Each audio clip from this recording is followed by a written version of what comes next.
Rapaz, você não sabe o que aconteceu.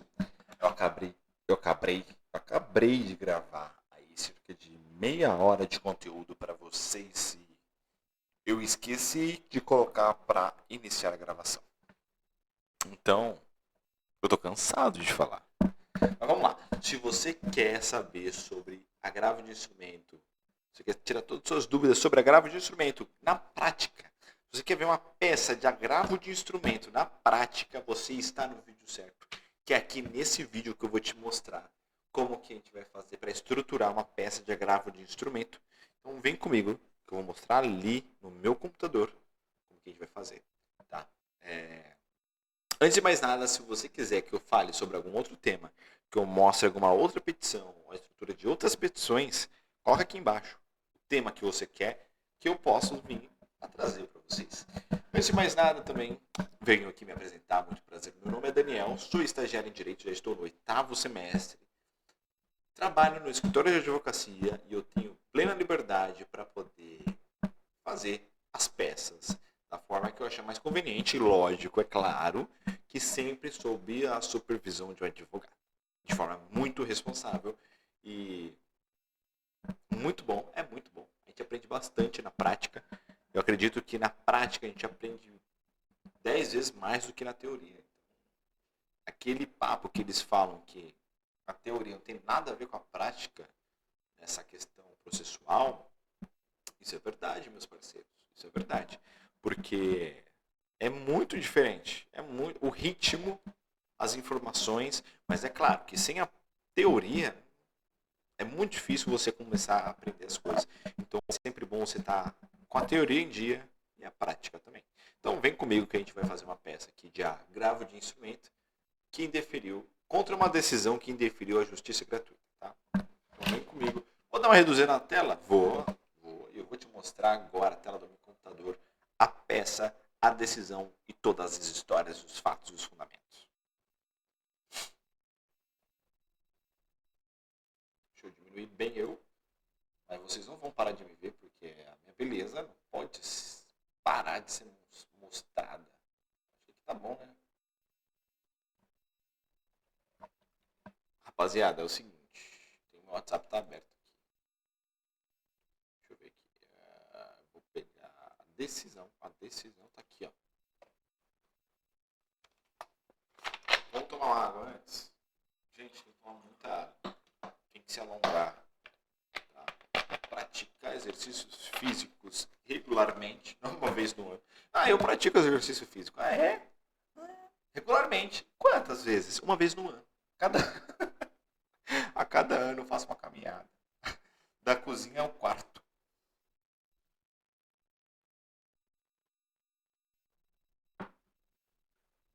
Vamos lá. Bom, gente, o que se trata essa ação? Essa ação é uma ação de emissão de posse. Tá? É um procedimento comum civil, é um processo de conhecimento em que nós estamos pleiteando a emissão da posse em nome da nossa cliente. Com a peça inicial, nós requeremos a benesse da justiça gratuita. Aqui está a decisão. Ela não indeferiu, mas ela determinou que juntássemos mais documentos. Print da tela da Receita Federal, no caso de isenção, quantidade de dependentes, mais documentos comprobatórios. Foi juntado dentro do prazo, contudo, a Sua Excelência indeferiu o pedido, verificando aqui, ó, esse aqui foi o que ele verificou. Ele verificou que a parte alega que em 2024 pagou R$16.000 à vista, um terreno, um bem imóvel, e assumiu mais 82 parcelas de R$2.000. Além disso, a Excelência verificou aqui que em 28 dias ela movimentou R$13.000. E dessa forma, indeferiu o pedido da justiça gratuita, juntou aqui um julgado de 2017 do Tribunal de Justiça do Estado de São Paulo. E assim foi. Nos cabe agora, como defensor militante do direito alheio, impugnar essa decisão por meio de um recurso de agravo de instrumento. Tá certo? Então, aqui está a decisão que nós vamos vergastar, nós vamos rasgá-la, nós vamos fazer de tudo quanto é jeito para reformar essa decisão. E aqui está o nosso esqueletinho de agravo de instrumento. Claro que, como advogado, nós temos aqui diversas peças. Essa peça aqui foi uma peça que eu usei. Eu mesmo faço as peças. Eu tenho essa liberdade. Eu fiz ela zerado, do zero. Eu fiz ela do absoluto nada. Do absoluto nada. Nada não, né? Eu fui tentando, fiz uma, fiz errado. Fiz outra, fiz errado. Aí eu fui acertando até que hoje eu consigo fazer do zero sem ninguém estar me falando nada. Eu tenho, graças a Deus, eu consegui esse conhecimento, que é um conhecimento muito raro, muito difícil de ser conquistado. Tá? Então, a prática realmente vai levar vocês a uma perfeição, ou um estado de perfeição, em que vocês possam elaborar automaticamente, ou de forma solitária, ou sozinho, sozinha, ou sozinhex, suas peças. Tá? Então, primeiro de tudo, vamos dirigir a peça. Para quem que é dirigido o agravo de instrumento? Como bem sabemos, diferente do recurso de apelação, em que nós dirigimos o pedido de apelação para o juiz que proferiu a sentença, o agravo de instrumento não. O agravo de instrumento ele vai direto para o Tribunal de Justiça. Então você não vai peticionar esse agravo para o juiz que deferiu ou indeferiu, ou o juiz que prolatou a decisão. Não é. Então vai direto para o presidente desembargador do Egrégio Tribunal de Justiça do Estado de São Paulo. Então, o recurso é dirigido a ele. Tá? Aí nós vamos fazer a qualificação completa da parte. Tudo. Dos autos do processo número X, numa ação de emissão de posse, em trâmite perante a vara X, que move em face de quem? Do agravado. Quem que é o agravado? É quem está sofrendo a ação. Tá? Então você vai colocar toda a qualificação também. Por intermédio do seu advogado e bastante procurador, vem a presença de Vossa Excelência para interpor o recurso de agravo de instrumento. Você poderia colocar aqui, por exemplo, com pedido liminar. Beleza. Você poderia fazer isso? Poderia. Às vezes você quer que seja deferido liminarmente a gratuidade da justiça para que o procedimento dê normal prosseguimento em primeira instância, enquanto é apreciado o direito em segunda instância. Assim requer que seja recebido o presente recurso de agravo de instrumento em todos os seus efeitos. Lembrando, nós temos aqui o efeito suspensivo. É o efeito que vai determinar que a ação principal fica suspensa enquanto o agravo ele é apreciado pelo tribunal. Se não for deferido esse efeito, porque não é automático igual a apelação, tá? Você tem que requerer. Se não for atribuído esse efeito, então o recurso e a ação principal vão andar em conjunto, não em conjunto entrelaçados, mas ao mesmo tempo que um está andando, o outro também, independentemente. Tá certo?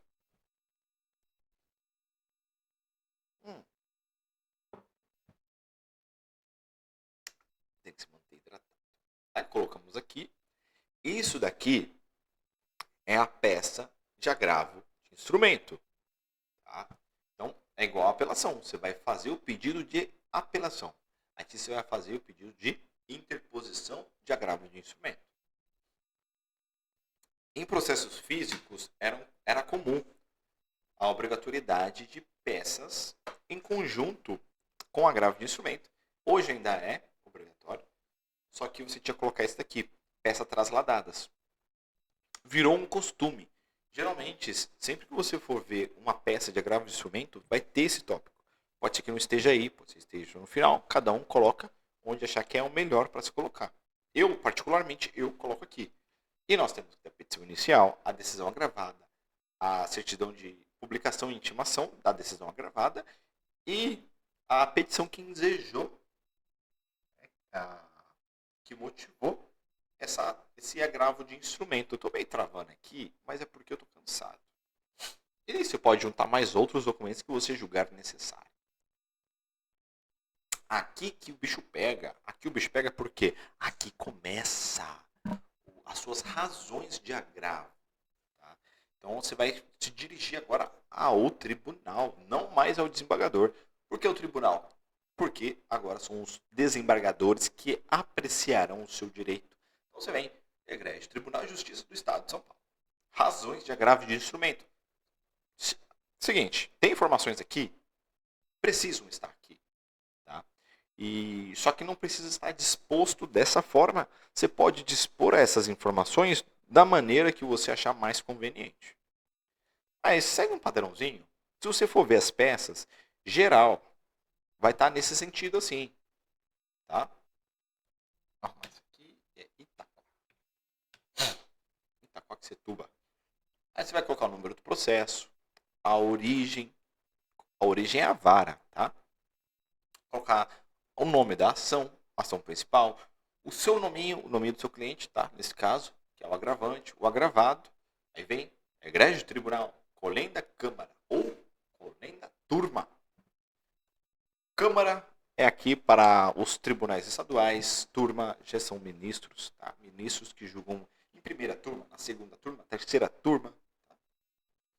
O que eu gosto de fazer? Eu gosto de fazer um resuminho. Bota um resuminho aqui, não muito grande, tá? Não vai colocar todo o direito que você está querendo aqui. Não. Você vai falar o que aconteceu e o que você quer. Bem simples. Você pode colocar breve introito, você pode colocar resumo, síntese, breve relato, coisa pequena. Aqui eu estou falando que teve a justiça gratuita, estou falando em aspectos gerais. Né? É uma decisão que negou o pedido de justiça gratuita em fase postulatória. Por que fase postulatória? Por que fase postulatória? Porque né, foi na fase em que nós peticionamos a nossa petição inicial. Olha só que bonito. Aforamos a nossa exordial. Tá? Então, não tem contraditório, não tem agravado para apresentar contra as razões, então eu já estou falando isso aqui agora, logo de cara. Então, por entender que o meu cliente tem os benefícios, atende os requisitos para os benefícios da justiça gratuita, nós estamos aqui em busca da reforma da R-decisão agravada. Aqui, em preliminar, assim como a petição inicial, contestação, né, que nós temos as preliminares, que são coisas que nós vamos analisar antes de analisar o mérito, no recurso também, antes do juiz desembargador apreciar o seu recurso, ele tem alguns pressupostos de admissibilidade, preparo e tempestividade. Tempestividade, para que o seu recurso seja recebido. Para que ele seja recebido e conhecido pelo tribunal. Se não for atingido, se não for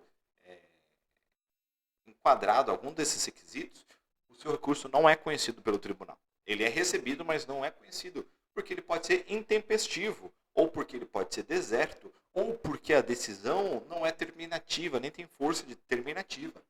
Ou é um simples despacho, ou um ato ordinatório que não comporta um agravo de instrumento. Tá? Aqui a admissibilidade do recurso de agravo de instrumento, esse específico, que ataca uma decisão que indeferiu justiça gratuita, está prevista no artigo 101 e no 1015. Vamos só dar uma olhadinha, bem rapidão. Nossa, o seminário está complicado. Está aqui. Vamos lá, ó. O artigo 1015, inciso 5, ele fala assim: rejeição do pedido da justiça, da gratuidade da justiça ao acolhimento do pedido de sua revogação. Quando que acaba o agravo de instrumento?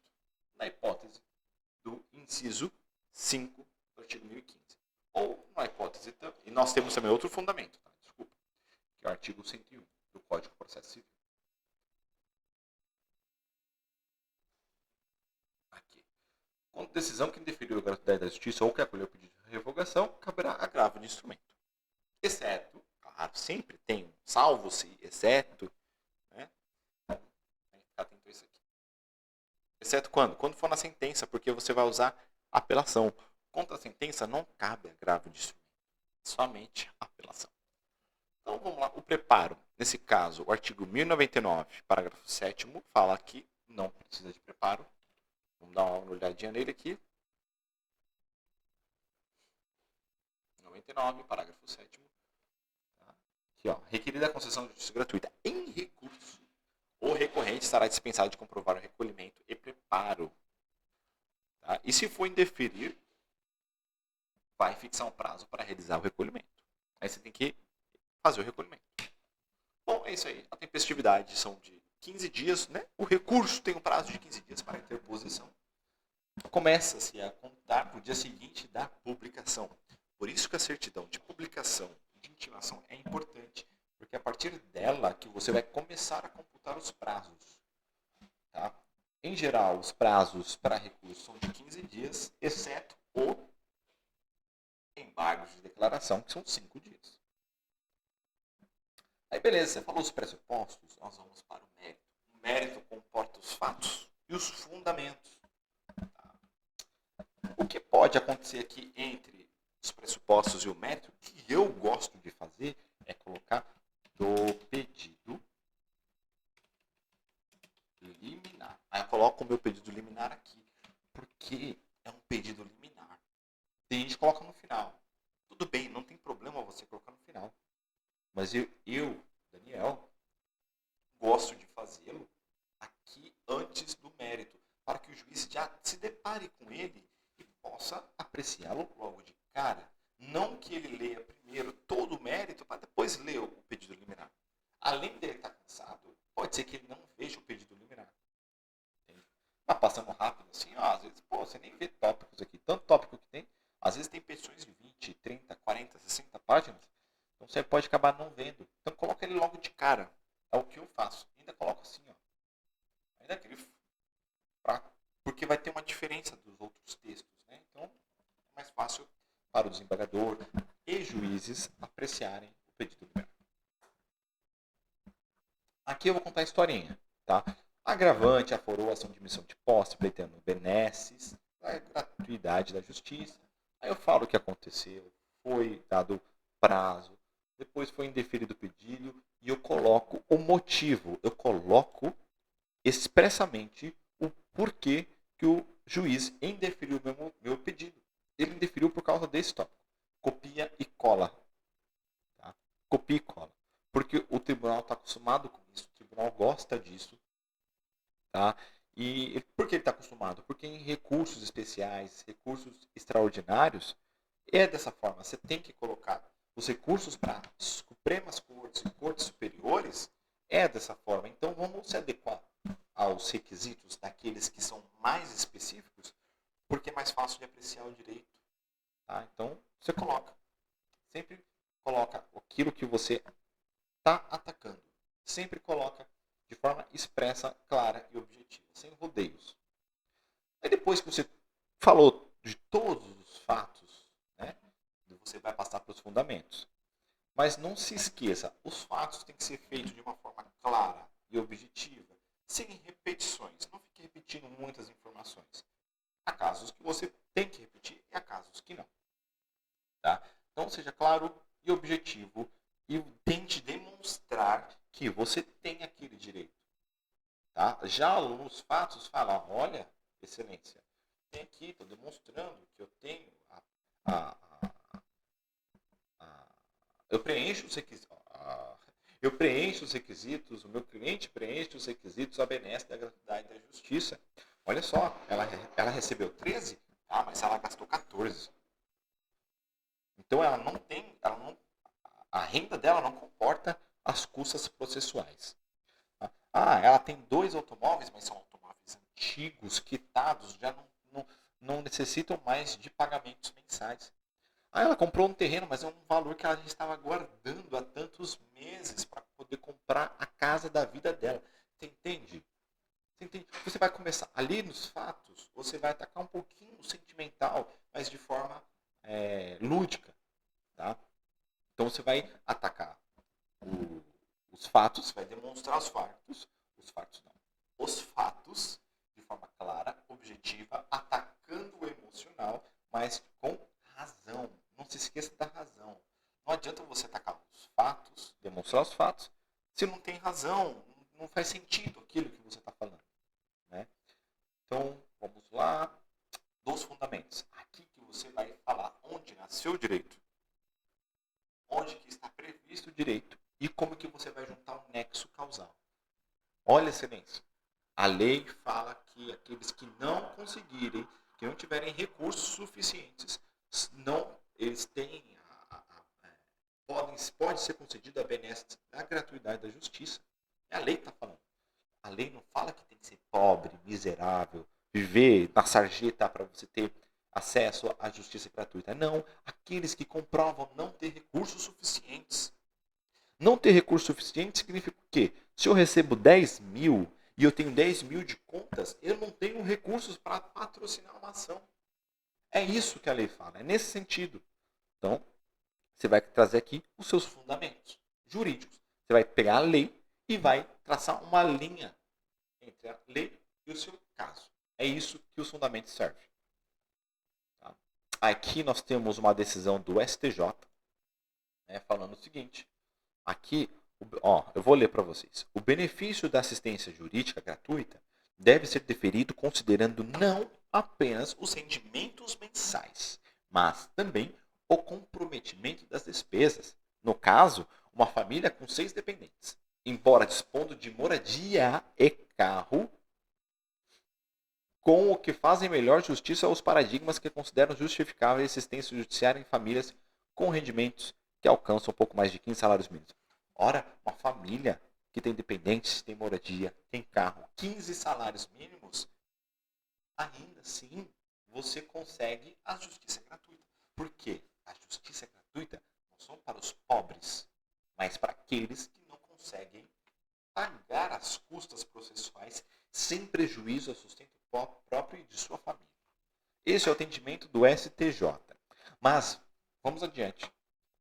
O Tribunal de Justiça do Estado de São Paulo também é no mesmo sentido. Olha que engraçado. Aqui ele fala, né, que o critério legal não é informado por uma situação de miserabilidade ou de indigência, mas sim pela ideia de insuficiência de recursos. Tá?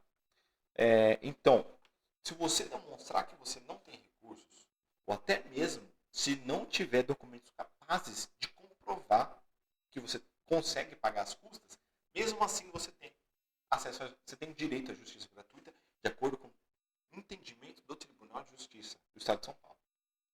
Isso aqui é uma decisão de 2024, mês 7, tem um mês. 31/7? Não, 31/7 tem poucos dias, poxa. A gente está no dia 7/8. Tem uma semana que isso foi julgado. Aqui, mais outro julgamento. Coloquem sempre julgamentos próximos, tá? Julgamentos recentes. 31/7 também, ó.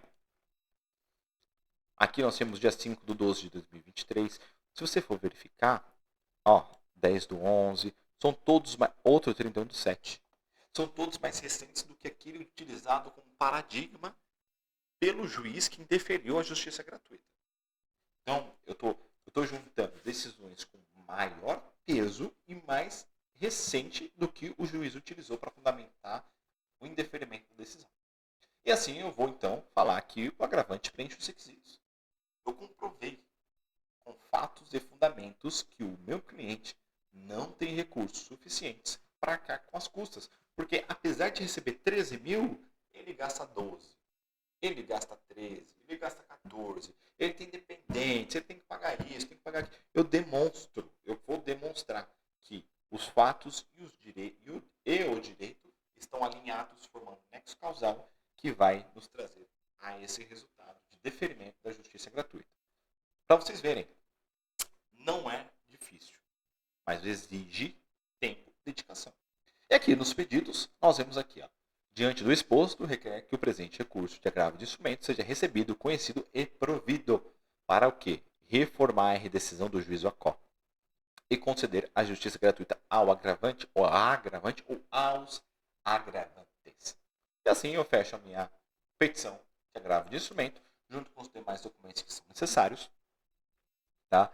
Ressaltando que o agravo de instrumento tem que ter o texto legal. Tá? Você tem que mencionar os fundamentos jurídicos e o agravo de instrumento ele tem início aqui no nosso Código de Processo Civil, no artigo 1015, se eu não me engano. Mas quem decora artigo é preso. Né? Será que eu já tive preso? Não, porque eu decorei esse artigo. Vamos lá, ó. Recurso de agravo de instrumento. 1015. Rol taxativo. Tá? O que é rol taxativo? É aquilo que está escrito na lei. Só cabe esse recurso nessas hipóteses ou nas hipóteses que estiverem descritas nesse código adiante ou anteriormente. Bom, fiz minha petição, juntei os meus documentos. O que eu faço? Eu vou lá no Tribunal de Justiça. Como eu disse, o recurso de agravo de instrumento ele é dirigido ao desembargador presidente do Tribunal de Justiça ou do tribunal que você vai interpor esse recurso. Então, ele já tem origem em segundo grau, em segunda instância. Você não vai direcionar ele ao juiz que proferiu a decisão. Você vai logo direto no tribunal. Então, você vem aqui, ó, no caso de São Paulo. Peticionamento eletrônico de segundo grau. Peticionamento inicial de segundo grau, porque é uma petição inicial de segundo grau. Eu venho aqui e falo os dados do processo. Bom, é direito privado. Então, vou colocar direito privado 3. Valor da ação. O mesmo valor da ação principal. Vamos colocar 10 mil reais. Classe. Classe, que é um agravo de instrumento. Assunto principal. É o assunto da sua ação. A minha ação é de posse. Então, eu venho aqui e coloco o número da posse. Coloco o número do processo de primeiro grau. E aqui eu vou colocar assistência judiciária gratuita.